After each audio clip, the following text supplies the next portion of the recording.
How to connect Facebook Pixel to ClickFunnels. Hello marketers, ready to track your ClickFunnels conversions with Facebook Pixel? Let's connect it. Log into your Facebook business account and navigate to Events Manager. Create a new Facebook Pixel or locate an existing one. Copy the Pixel ID. Log into your ClickFunnels account and go to the account settings. Under Integrations, select Add New Integration and choose Facebook Pixel. Paste your Pixel ID and save. In ClickFunnels, edit each funnel page and navigate to Tracking Code. Paste your Pixel code in the header/footer section.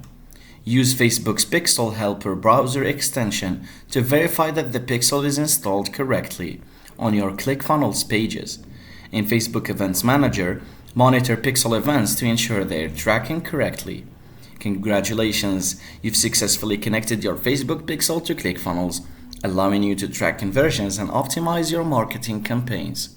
Thanks for watching. Subscribe for more marketing tips and tutorials. Happy tracking!